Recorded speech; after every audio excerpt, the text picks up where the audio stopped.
in the sky should never make you feel that way. The rain will bring the violets of May. Tears are in vain, so honey, please don't be that way. As long as we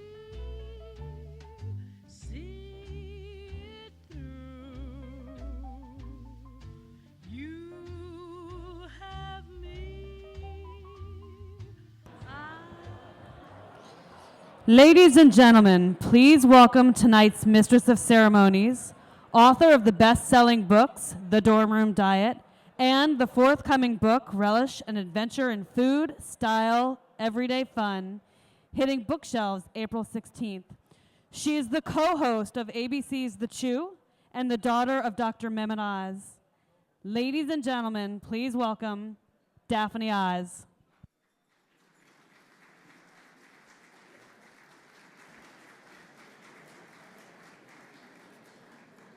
Hi, guys.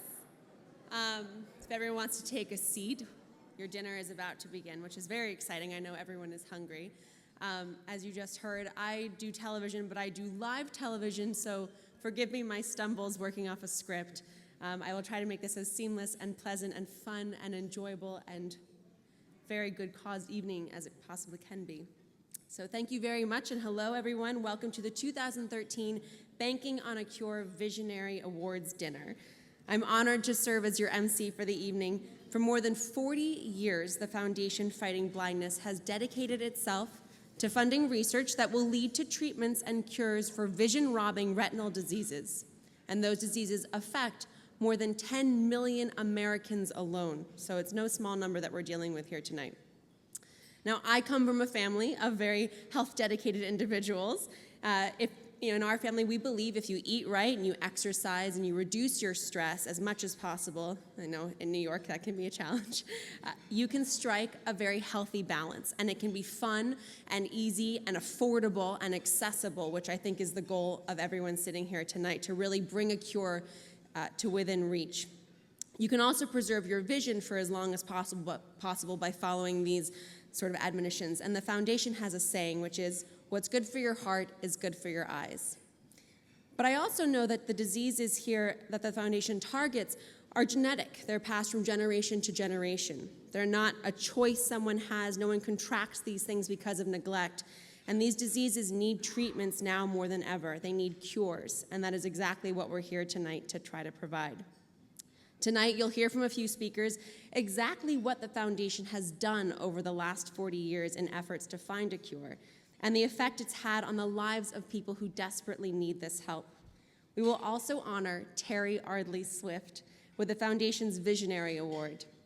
Terry has her own personal story to share with you all tonight, but she's also the CEO of a biotech firm developing a pill intended to treat one of these retinal diseases. And we will, of course, enjoy a delicious dinner. I think the salad is in front of you now.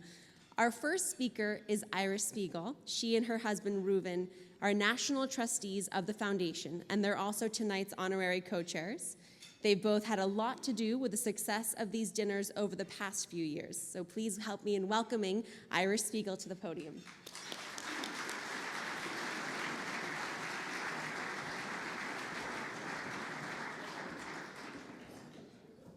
Thank you, Daphne. It's great to have you emceeing this wonderful event tonight. I'm going to go out of the schedule and I want to read you a letter that my daughter Tali wrote to all of you. She couldn't be here tonight because she started teaching at the university as part of her PhD program. So this is what she asked me to read to you. In my absence, my mother has kindly agreed to pass on a few words of gratitude on my behalf to all of you. When I was about 17 years old, I found out that I had a degenerative eye disease called retinitis pigmentosa. And just like that, my whole world flipped upside down. I transformed from a normal teenager to a terrified young adult.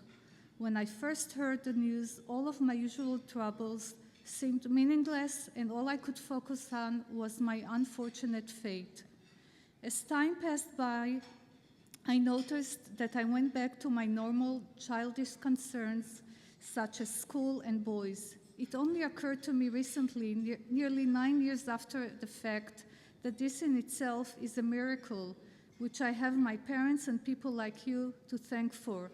If it wasn't for your contributions and your worry, I would not have felt the freedom and security to resume my own silly day-to-day worries. And for that and many more reasons, I thank you all. This wasn't part of the agenda, and now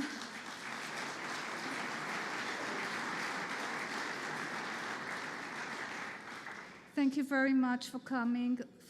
This is the 4th year Reuven and me are supporting this dinner, and it continues to amaze me. Tonight, it's great to see so many of you from previous dinners as well as first-timers. Thanks to your generosity, we have raised almost $500,000 for blindness research.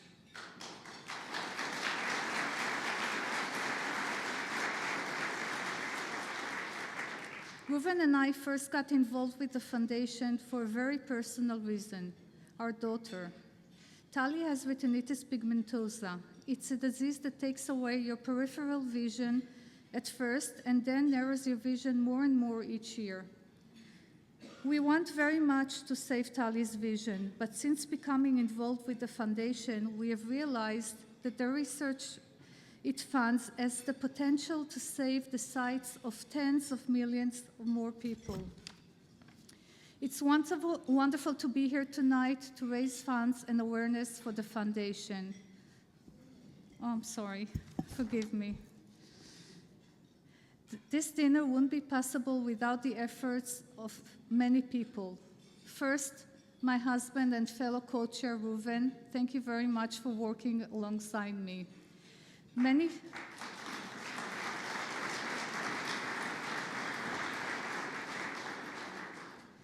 thanks to Dan Bergenstein, the event board chair, who played no small role in the success over the years.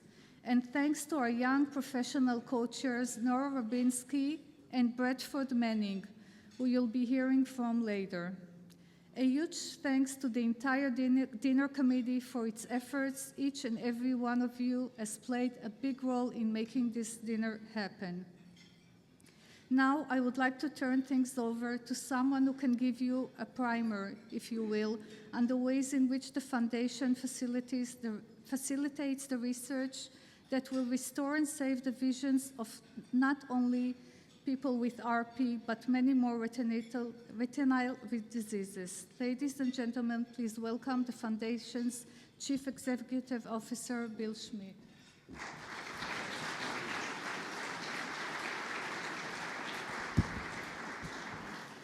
Iris, thank you so much, and thank you for your wonderful leadership of this event. We couldn't do it without you. Good evening, everyone, and thank you for that warm welcome. It's wonderful to be here with you tonight to raise funds and awareness for the foundation and to honor Terry Ardley Swift with our Visionary Award.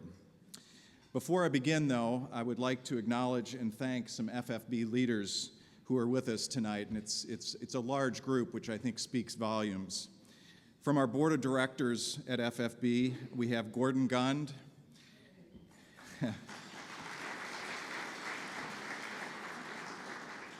our president, Ed Golub,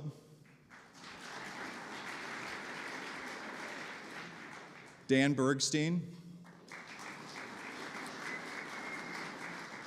Jim McNeil, Nancy Mendelow, and Eddie Rusnow. And from our national trustee ranks, we have Donna Tehan, who's here from Maryland, Bill Fisher, Ramon Gomez, Luli Gund, Lou Kreisberg, Ren McNeil, Mitch Ryder, Iris and Reuven Spiegel, of course, and Jonathan Steinberg and Alice Cohen. Thank you all very, very much for everything you do. Now, many of you here tonight know about the Foundation Fighting Blindness and what we do. For those of you who don't, we are the world's largest non-government funder of research that will lead to preventions, treatments, and cures for blinding retinal diseases. We have raised more than $500 million in this effort to date.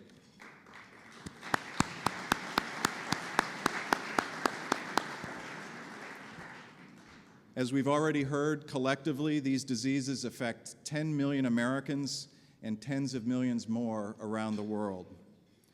That is a lot of people and a lot of families affected by vision loss. Among them is my own father-in-law, who is battling the effects of what's known as age-related macular degeneration, or AMD. It happens to be the leading cause of blindness in people 55 and older in the United States. The magnitude of the problem, though, can overshadow the huge impact of just one person losing his or her sight, which is why, before we continue, I'd like to share a video with you. This video tells the stories of two families, each affected by a retinal disease and each determined, with the help of the Foundation Fighting Blindness, to fight back. Please roll the video.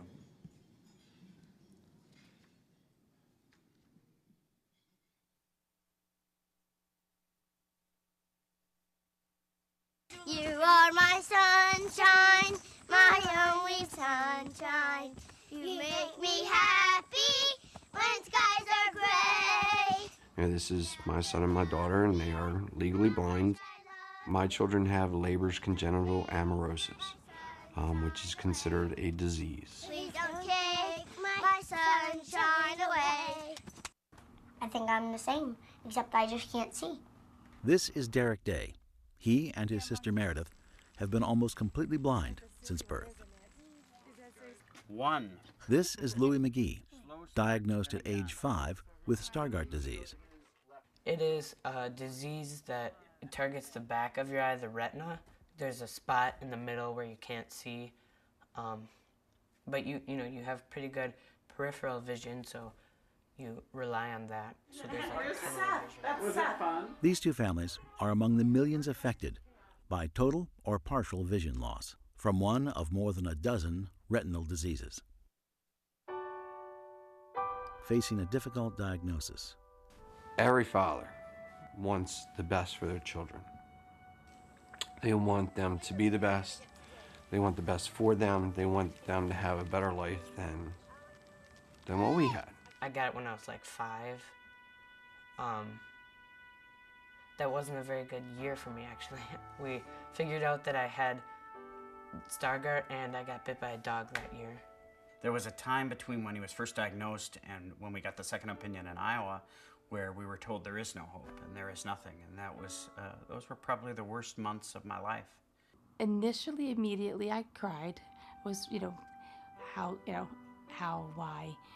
But I truly didn't labor on that because the how and the why doesn't matter. It's just where do we go from here? I think for me as a parent and mother, it's the loss of control. Not knowing, being able to see what he sees or not see what he sees, I think it's frightening. When I was a child, I was afraid of the dark. And I still kind of am. And I think that's more because I have a son that's losing his vision. Living with a level of blindness. I don't really forget. I mean, I know it in the back of my mind, but I don't really pay attention to it very much. I don't think about it a lot. I just like to think I'm just me. I want it to be as normal as possible. And I think when you know that he's potentially going to lose even more vision, there's this feeling as a parent that you want to show him everything now.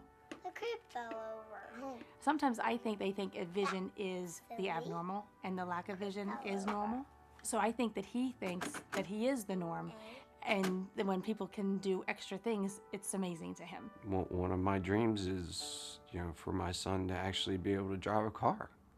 I never thought about Derek's not going to be able to drive. When we got to the stop sign, he presented the question to me, Mom, how are we going to make that sign braille so that I can drive? I have a lot of anxiety about safety and social acceptance as he gets older, and his coping. How will he cope? A young dad who just has a child with a sight issue, I guess my advice to them is don't be afraid. Respect what's been given to them, because they're going to learn a lot. Focusing on a cure.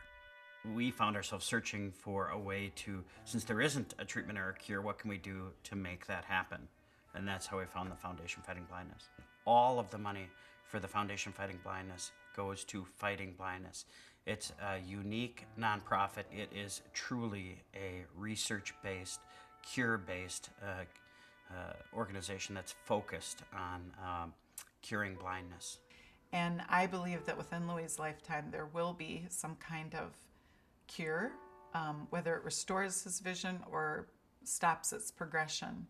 Either one I'd be happy with. And I feel pretty strongly we get a good straight talk from his doctor, and his goal in life is really to identify the gene in everybody who has Stargardt and a few other specific retinal diseases. Then they're gonna try to grow the new, better retina cells, and then they're gonna figure out how to implant them in the back of my eye. So they're gonna take out the old ones that are bad, put in the new good ones.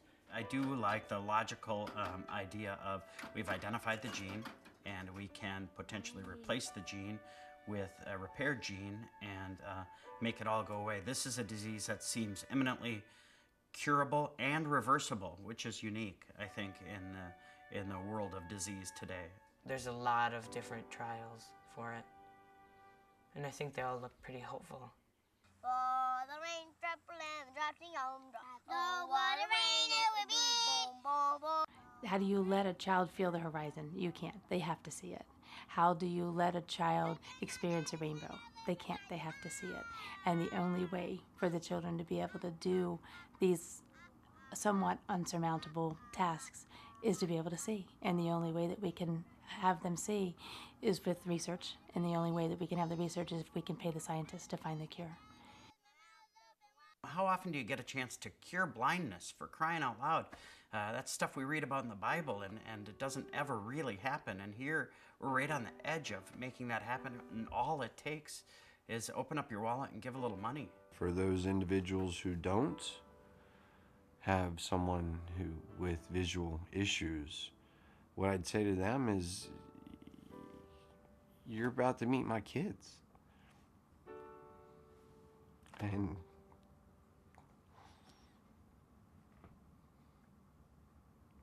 you'll understand why it's important for the foundation to continue.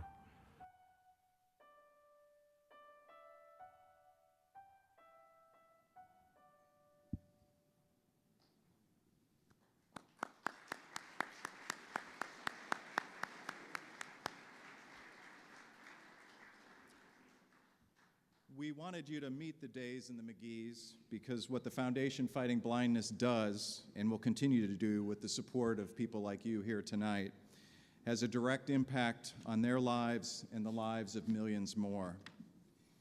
And the next speaker can explain exactly what it is we do like nobody else.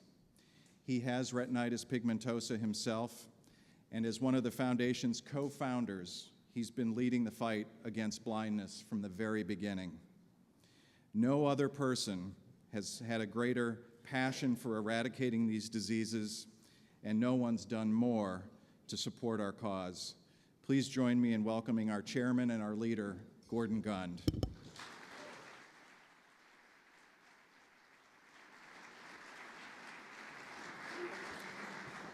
Thank you, Bill. Thank you. And that's my leader just going off the stage.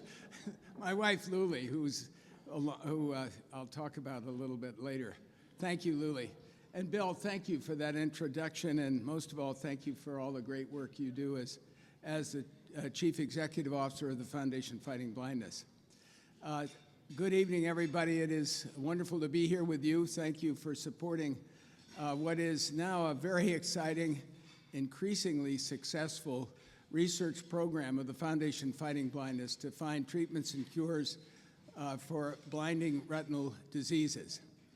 Iris, congratulations. That was a great talk. Thank you very much. And thanks to Tally.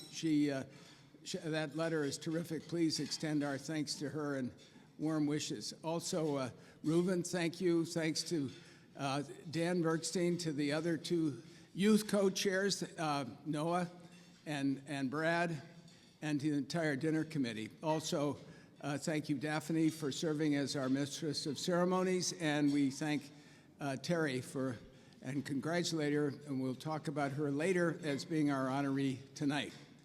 As Bill said, along with a handful of other families, my wife Luli and I established the foundation in 1971. At that time, if you were diagnosed with one of these diseases, you would be told by your doctor to go home, learn Braille, and prepare yourself for a world of darkness. That's because the doctors had very little knowledge. Nobody had very much knowledge about these diseases, and in fact, they were in the dark. And there was very little research going on at the time to change that fact. So when, in my case, when I lost my sight, which I lost save for a little light sensitivity out on the periphery, which thank God I still have,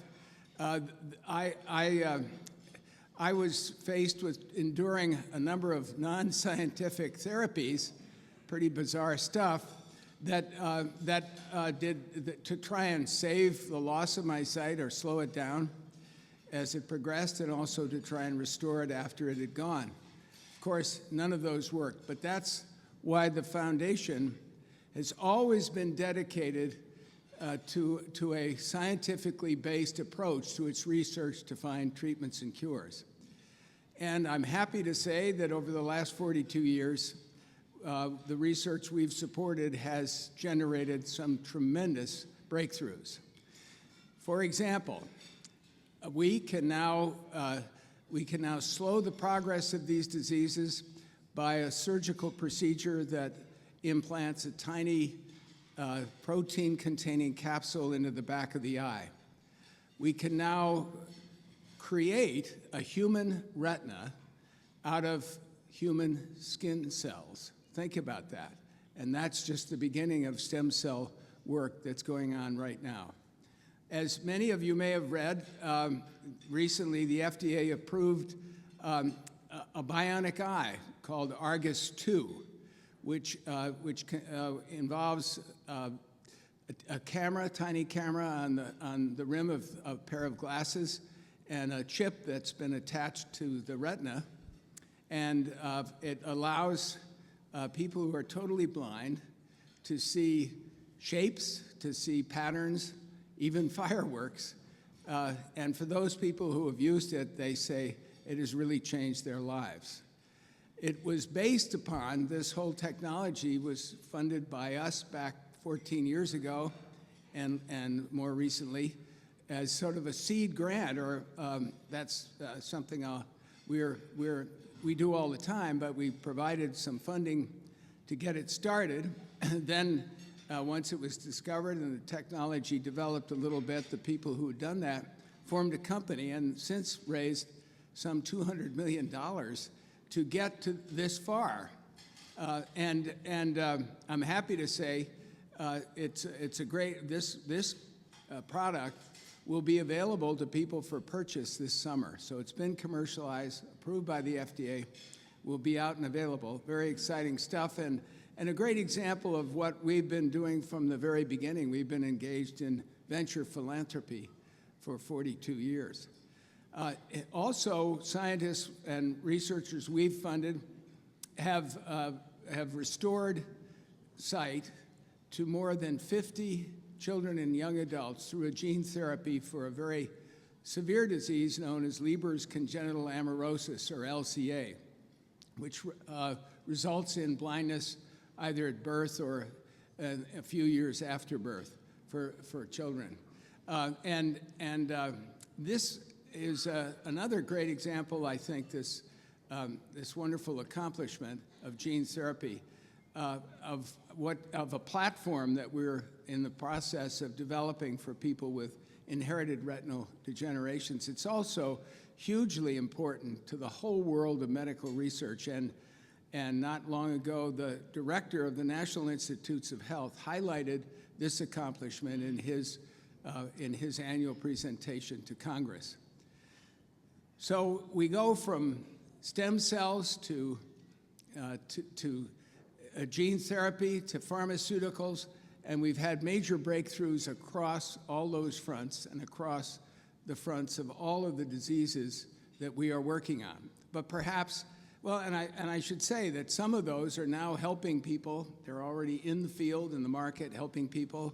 Some of those are in clinical trials right now, and many more breakthroughs are in the pipeline, going through the preclinical work and even earlier, that hopefully will be in human trials before long.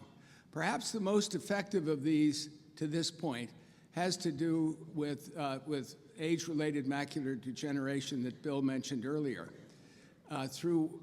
Based on foundation-funded early-stage research, a number of companies now have commercially available very effective treatments for people with the wet form of AMD, which affects more than 2 million people in the US and many times that number worldwide. And this disease allows the preservation of sight for these people.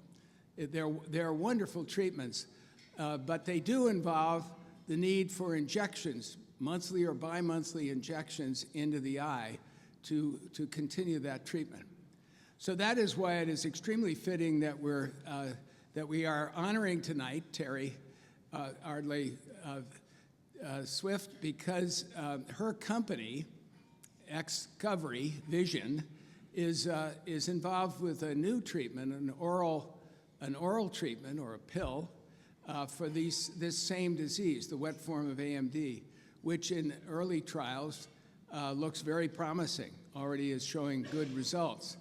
And if her company is able to get FDA approval for this, it will mean a huge step change in the treatment possibilities for people with that disease. So we're very excited to be able to recognize her tonight. And we'll do that a little later. But let me just say, as all of you know, clinical trials cost a lot. They're very expensive, tens of millions of dollars sometimes for each trial. So we at the Foundation Fighting Blindness know we have to step up our whole efforts dramatically. We have to, in the next 10 years, in order to continue the momentum that we've got going, the extraordinary momentum we have going, we have to raise as much in the next 10 years as we've raised over the last 40. And as Bill said, that's $500 million or $500 million. We've been fortunate to raise that, but we're going to have to raise that or more to get to where we want to go. We need to do this for not only the Day family and the family, the McGee family and the videos and the Spiegel family and all of many families represented here tonight, but also for the tens of millions of people all around the world, so they can have a future of brightness. That's something we're really dedicated to and we're going to achieve. And that's why we're having, one of the reasons we're having dinners like this here and around the country and other events all the time, so that we can communicate with communities like this one that understands and appreciates the value of research, of not only strongly scientifically based research, but highly targeted research that depends on milestone evaluations. So you only fund when you reach the milestone. Research that's highly efficient, that is very, very collegial and works where people work together, and research that is focused on finding treatments and cures. So let me say on behalf of the thousands of people who are involved with the Foundation's effort, my wife and I want to thank you all very much for being here and for supporting the foundation. We hope you have a wonderful dinner. Thank you.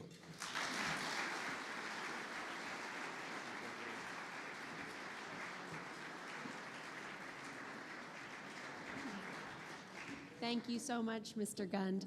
Excuse me. If I can go off script for just 1 second here, I have to say I was so incredibly touched excuse me, by the video we just saw and invigorated and excited by Mr. Gund's remarks.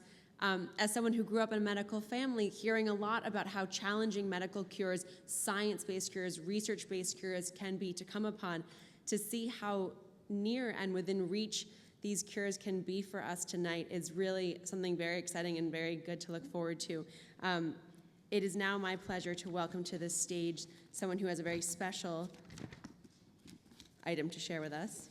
His name is Justin, and my portion of the script begins here. His name is Justin Coughlin. He's a fantastic pianist who would like to say hello and then perform for you. I believe he's actually going to head straight to the piano because he knows how eager we are to hear from him. Oh, are you going to speak now? Oh, good. Never mind. He's speaking. Forget that. And you all are about to enjoy a delicious feast as well as his wonderful music. Here you go, Justin.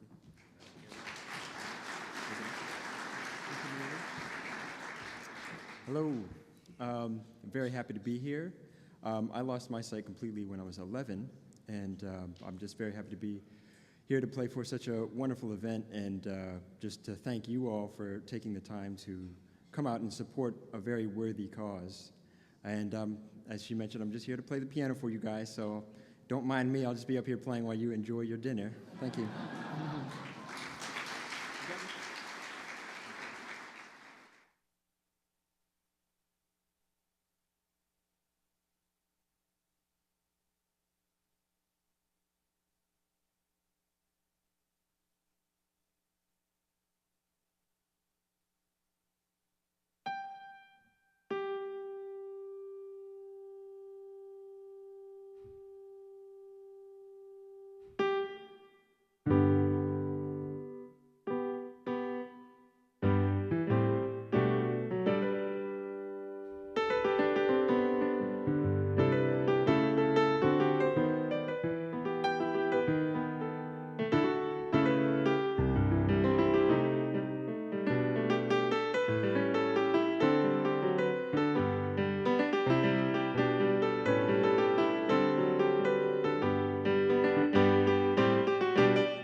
Hello again, everyone.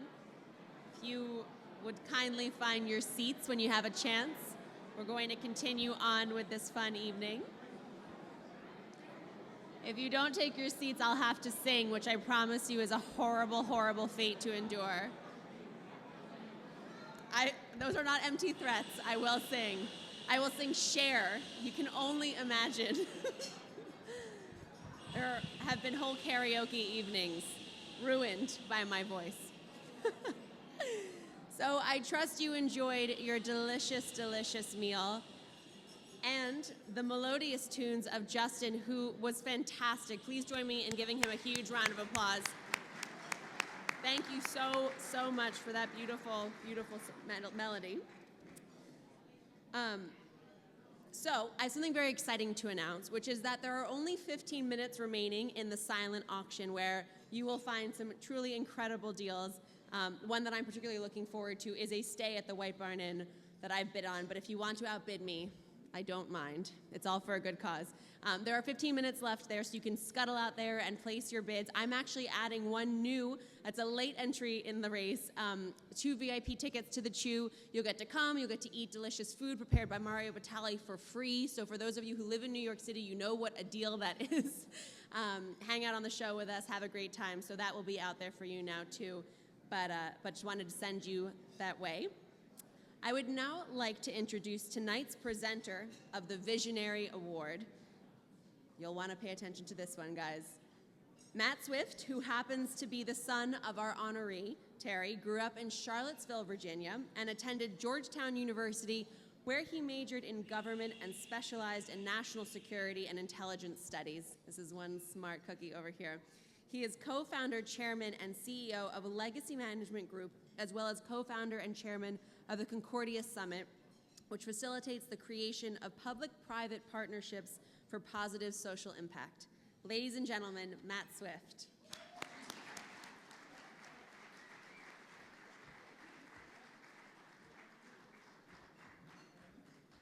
What a wonderful, wonderful evening. Thank you so much to everybody for coming this evening.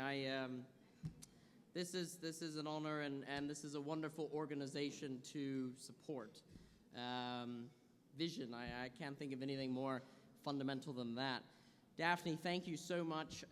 Congratulations on all your success with The Chew on ABC and your book that's coming out in April. Daphne and I used to work as interns at Fox News Channel together on the 3 a.m. shift, so you've gone a long way from that. I also want to thank Governor Patterson for being here this evening. Thank you very much.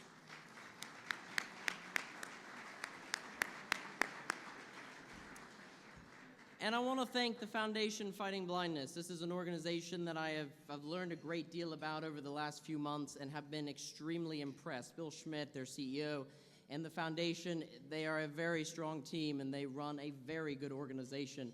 This is a foundation to support. They are very good and they are noble in their cause, and their money goes to research. So your money donated tonight is going to a very, very good cause.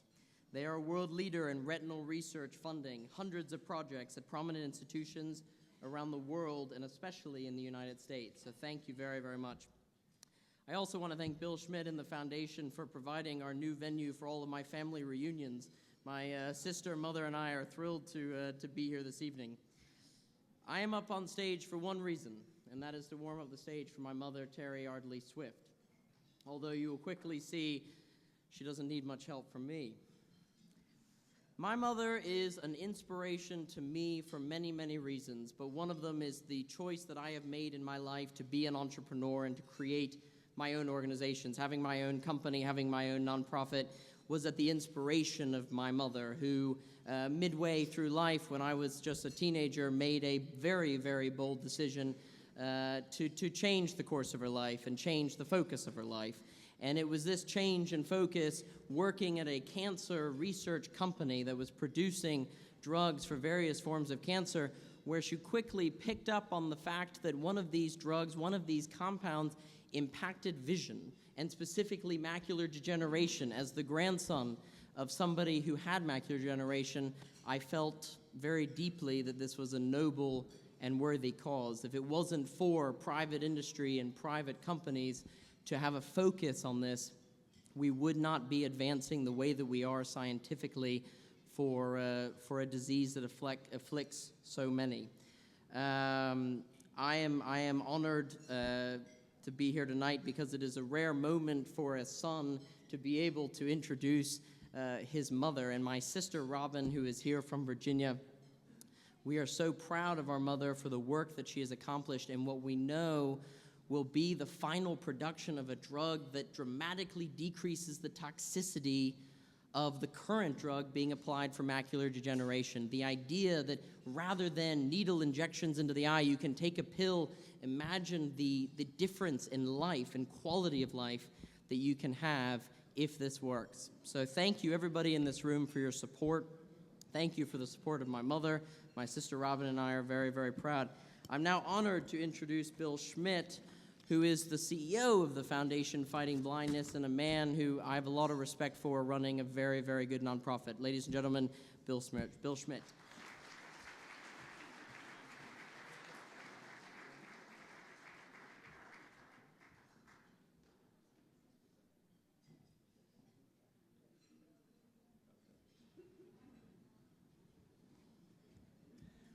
Well, I am honored to be here. I'm sorry, where am I? I was not. I think you were just going to speak. Anyway, well, I am delighted on behalf of the foundation to present the Visionary Award to Terry Ardley Swift for all the reasons that we've already discussed this morning, and we're honored to have you here, Terry. Thank you very much. Thank you, Bill.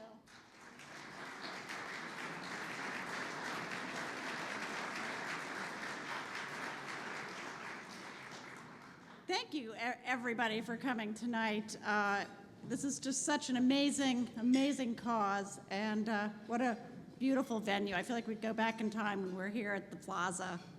It's gorgeous, and everybody is not afraid of the weather in New York. You know, you just come whether there's the threat of snow or whatever's happening. That's what's great. New York is just the best. Matt, thank you.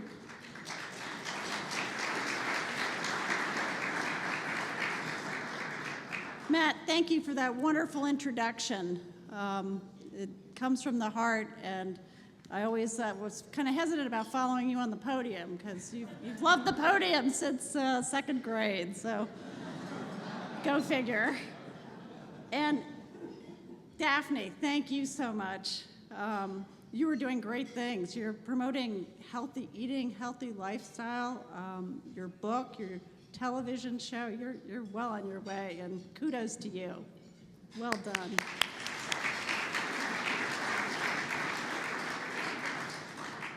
The Foundation Fighting Blindness, thank you so much for honoring me with this Visionary Award. Bill Schmidt, thank you. Gordon and Lily Gund, the board members, the committees. Since October, we've had 8 a.m. phone calls. This is a dedicated group. The scientific team, there's Steve Rose and Tim Shane. You just can't get much more inspirational than them. It is a great team. I'd also like to point out that life is about connecting, and I would like to recognize Blake and Joanne Murphy, because that's how I found the Foundation for Fighting Blindness.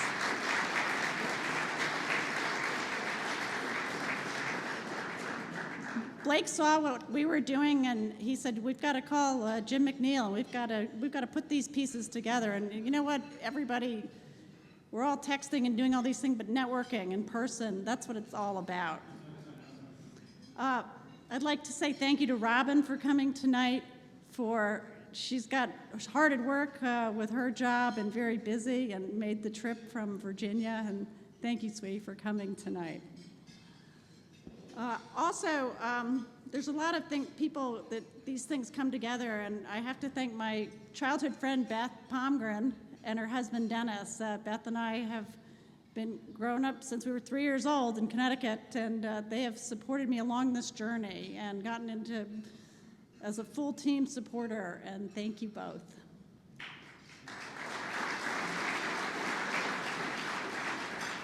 And then just one more mention, my honorary son, Nick, look at this. I have to embarrass him at least a little bit. I love you, honey. You always are supporting whatever we're doing. And then we come to what I do, and I have to say a truly special thanks is to Sherry Snyder and Chris Liang, and for all of their support, dedication, and incredible efforts. You know, foundations and biotech startups working together to find treatments and cures, and cures is always an interesting word, but hopefully we'll get there. It works, and it's exciting, and as these programs are proving it with the foundation. As Gordon mentioned, the Argus 2, the bionic retina, which is incredible. I know that the foundation, they actually funded this early version of it. And for small companies, that's what gets things going. That's what makes, when something like the foundation steps in and supports a project like that, that makes the difference of a company growing. And that's why now it's coming to market. But it's those early days, they're the tough ones. And also, another point on the foundation that I'm not sure everybody's aware of, they have a Career Development Award, and they support dozens of researchers, and they've gotten them excited, and it's coming off the ground, and these researchers are dedicated to nothing but research with retina studies. It's amazing. So, let me tell you a little bit how I've grown. It's kind of unusual. At age 50, it occurred to me that no matter how, even though I'm not that great at math, I was in the second half of life. I'd like to, you hope it's the second half. You're in the second quarter of the football game, as they say. And here I was. I wasn't medically or scientifically oriented at all. I had not very little background in this. I was actually a graphic designer. I had my own marketing company, and all of a sudden, as life is going on, both my parents were afflicted with challenging diseases. My mother, she had macular degeneration, or AMD, and my father had cancer. And this is just, it hit me, and all of a sudden, I kind of put the pieces together, and I said, I'm going to do something dramatically different. And so what did I do? I plunged into the field of biotechnology.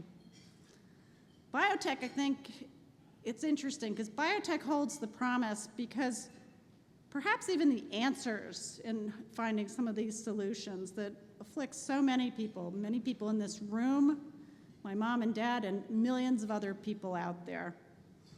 For most people, a leap into a field that you have absolutely no background in, it'd be considered a really wild ride, but I want to tell you a little bit. I knew a little something about wild rides. I grew up in Connecticut. I had a passion for riding. And my dream when I was little was that maybe one day I'd get to ride in Madison Square Garden here in New York. That was always the hope. And after a few years and many tumbles and all sorts of things, I did make it to Madison Square Garden, and I eventually made it to being a member of the United States Olympic team for the Munich Games.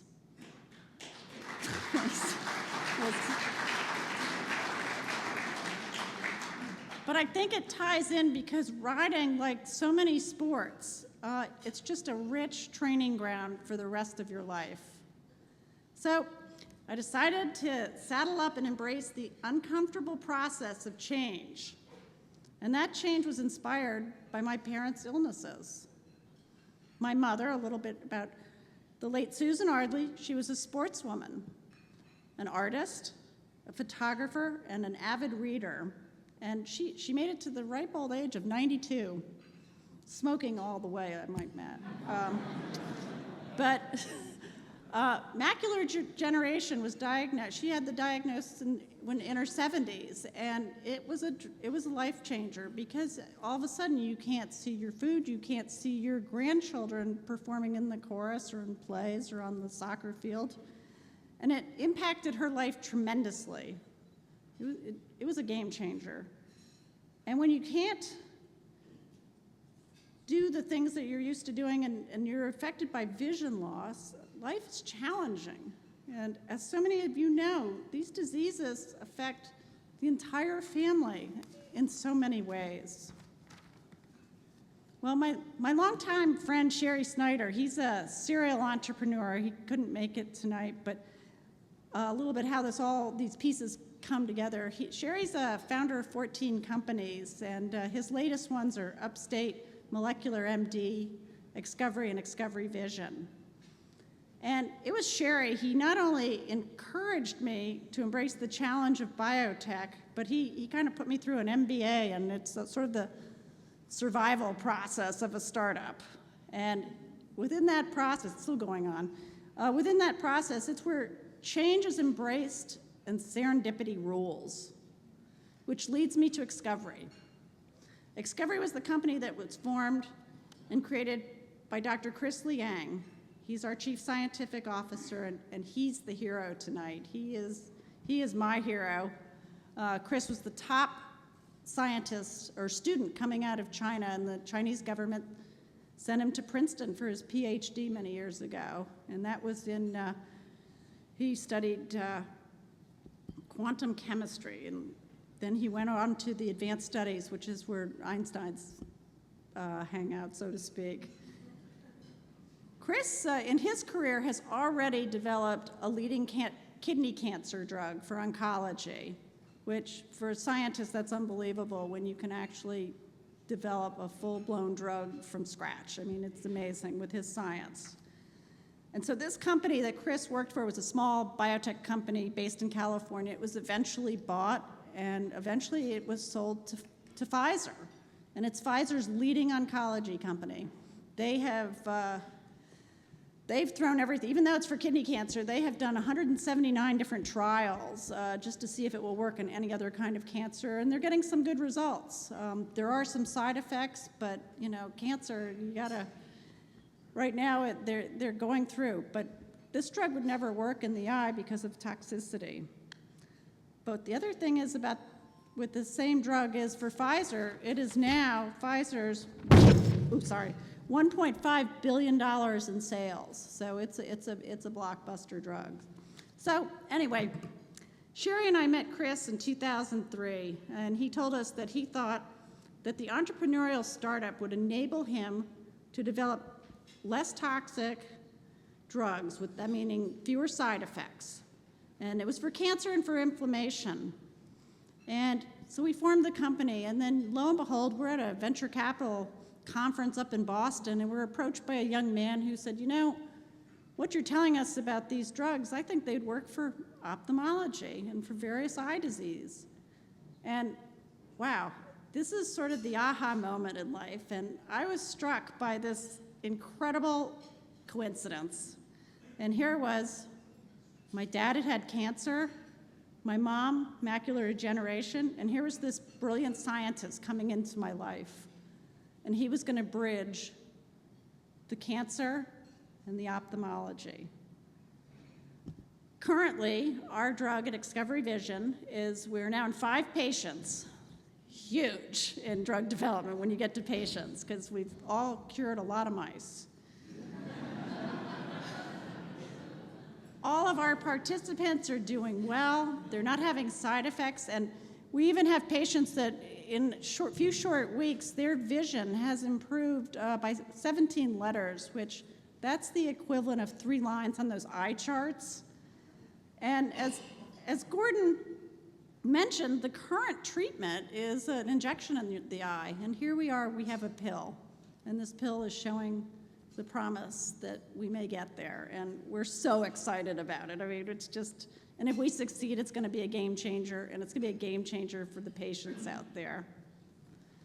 Collaboration, and this is what ties us, a company like Vision, into the Foundation Fighting Blindness. In Excovery Vision's case, Sherry's provided the experience, the startup capital, and Chris, the amazing science. And I have the passion for connecting the company with potential funding, top researchers, and the pharmaceutical companies who can take it all the way. And my mission is to get this done as fast as humanly possible. There's zigs and zags, but every day I wake up and I say, how do we get closer to getting to patients? And we're getting there, but every day it seems long, but we're getting there. So this is the same model that the foundation has. It's exactly the same thing. And without this model and this kind of funding and this kind of forward thinking, there'd be very little hope of getting these promising treatments to the people who need them. That's why your support tonight is so important.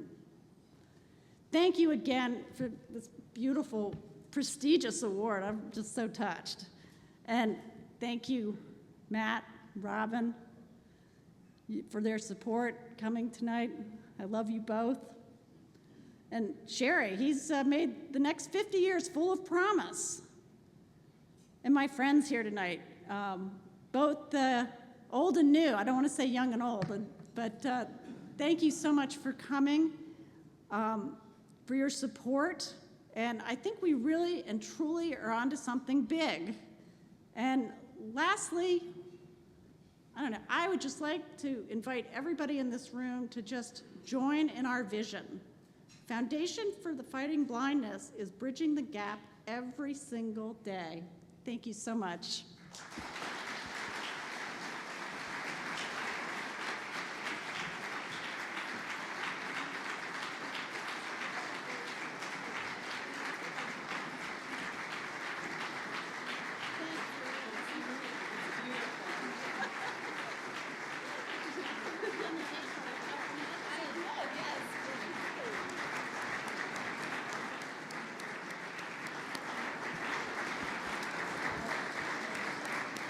A massive congratulations, Terry.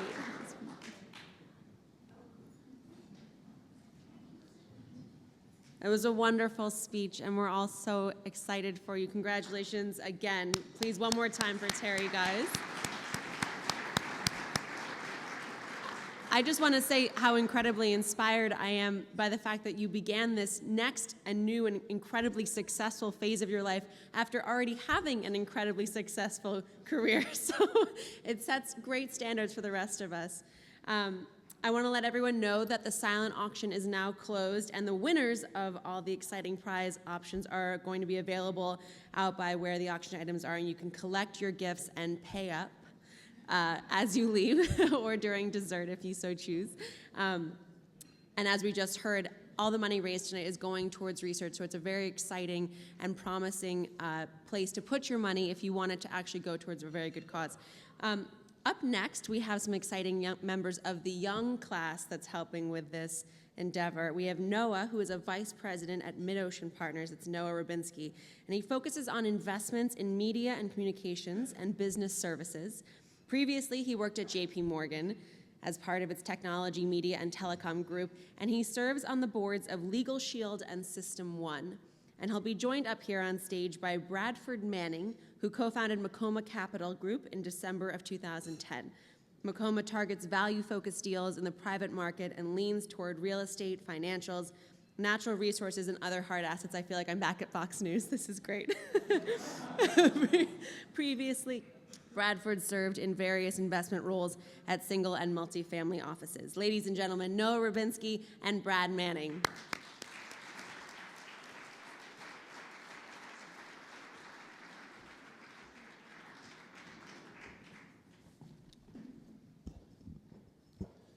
Thanks, Daphne. My name is Noah Rubinski, and I first of all want to thank the Foundation Fighting Blindness for the opportunity to speak with you all tonight. I've been involved with the foundation for the last 5 years. To be totally honest, I don't remember exactly how I got started with the foundation, but I remember first meeting with Maria Costa at a small format meeting and learning of the great work she and the foundation were doing to find cures for retinal degenerative diseases. The foundation's mission resonated deeply with me as soon as I was introduced to it. I come from a family that has unfortunately been plagued by retinitis pigmentosa, an awful degenerating disease that wears down its victims' peripheral vision and night vision, usually leading to full-on blindness. My dad, grandfather, cousins, and other family members are and have been affected by RP. Getting involved in a foundation that funds more than $25 million per year in research grants to find cures for the diseases that affect my family made perfect sense. While it was the foundation's purpose and financial horsepower that initially impressed me and got me in the door, what's kept me around and increasingly more actively involved has been my deeper exposure to the foundation's exceptional people, FFB's staff, researchers, and volunteers. Everyone I have met shares steadfastness in their belief that our researchers are narrowing in on the cures many of us in this room are so looking forward to. Included in the many people I have met through the foundation are a number of individuals who are affected by retinal degenerative diseases. As I've met each of them, from Gordon Gund to Brad Manning, my partner in our young leadership effort, to dozens of others, I've noticed a common denominator between them and other affected individuals whom I know well, most notably my dad, who's here tonight. These are all successful and accomplished individuals who have been able to excel as individuals, not allowing the retinal degenerative diseases to make them victims, but rather persevering and continuing on as the impressive people they are, independent of their visual impairments. Unfortunately, though, the broader populace affected by retinal degenerative diseases doesn't seem to be as successful as those whom I know personally. Speaking only in terms of dollars and not taking into consideration in any way the countless qualitative, intangible, and emotional considerations that accompany retinal degenerative diseases, the average visually impaired person out there is at a significant disadvantage.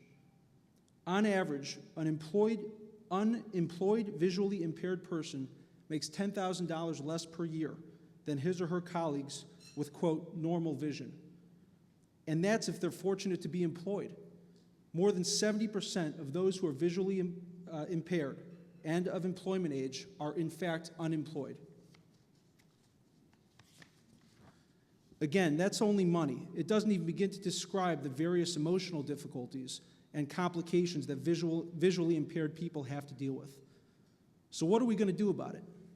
What are we going to do to level the playing field and cure retinal degenerative diseases and hopefully restore vision in those who have lost it?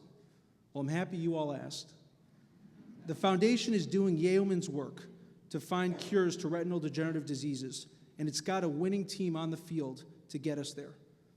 Between the researchers and the staff, from whom I have seen and heard presentations, backed up by compelling research and now increasingly more results, we are only years away from truly finding cures. What the foundation needs from us, and fortunately for FFB, what each of us in this room can do, is raise awareness and raise money. Brad and I are working hard to establish a young professionals division within FFB to raise awareness amongst our peers and hopefully cultivate the next generation of FFB supporters, a number of whom are with us tonight and are amongst our first cohort of young professionals. But at the end of the day, we all know it comes down to funds. It has been great to hear from so many of our researchers that it isn't ideas they are looking for or hypotheses they are looking to pose, but rather funding to put on that next trial or take their ideas and hypotheses to the finish line. As most any private equity guy is going to tell you, and I guess I'm no different, put together the right team of people in a business that shows a lot of promise with a near-term return on investment, and raising money to fund that investment will be the easy part. Everyone wants the opportunity to make an investment with a high return and one that's pretty much a sure bet. This investment couldn't be more of a sure bet and couldn't be easier to make. I appreciate all that each of you have done to date for the foundation, and I very much sincerely look forward to our continued partnership to find the cures that we are all hoping for. Thank you.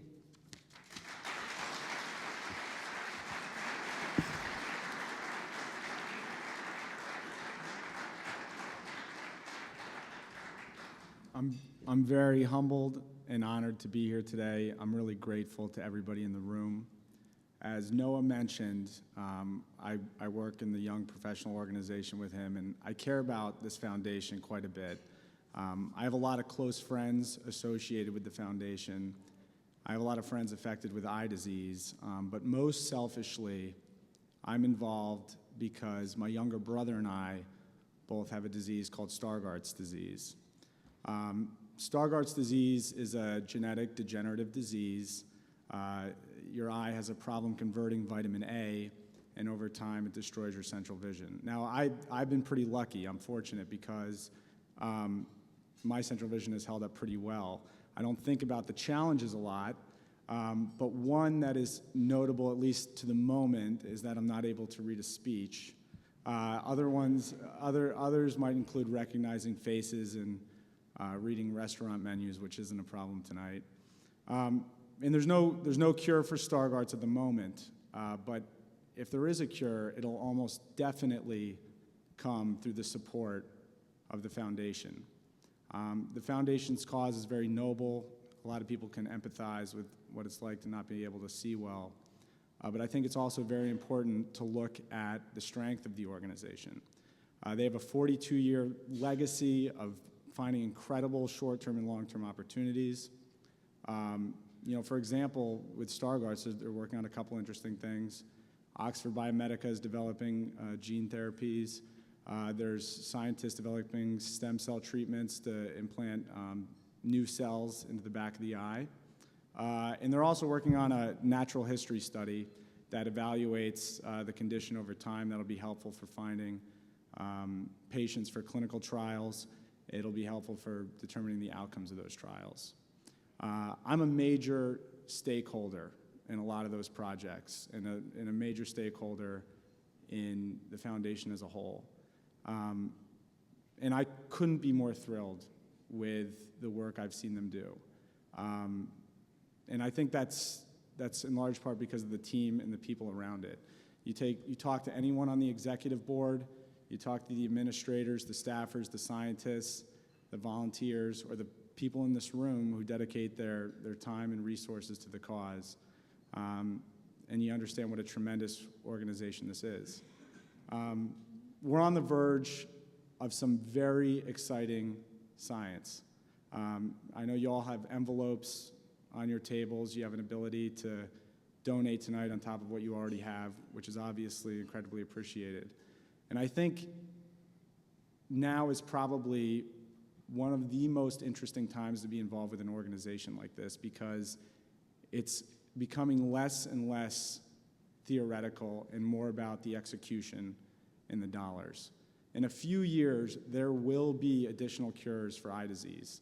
I could be standing up here with a very short scripted speech that I can read next time, but this is a reality, and obviously I appreciate everything that everyone has done, and I think we've had a tremendous evening tonight. I wish you all the best. I hope you have a nice rest of the evening. Thank you.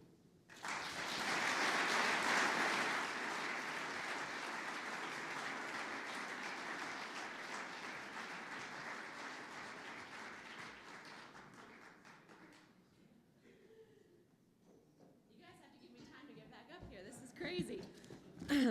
That was lovely, and I feel guilty now even relying on this script. Thank you so much, guys. And as Noah just urged, I'm not sorry, not Noah, as Bradford just urged you to do, pick up the envelopes on your table, make the donation that you can. It is going towards a great cause, and it is something that hopefully will ensure a cure is the thing that you're talking about at your next gathering. Otherwise, this just about wraps up the evening. Thank you so much for having me as your MC. Terry, congratulations again. I just love your family, and Matt is such a gift in my life. Thank you very much. And thank you to the Foundation Fighting Blindness for inviting me here and for educating me this evening. I am thrilled to have been a part of this evening, and I hope that you find it very encouraging and inspiring as you go forward in the year to come. My hope is that the more we all can give, the closer we will all get to a world in which light and vision is within reach of everyone. So good luck and good evening. Thank you again.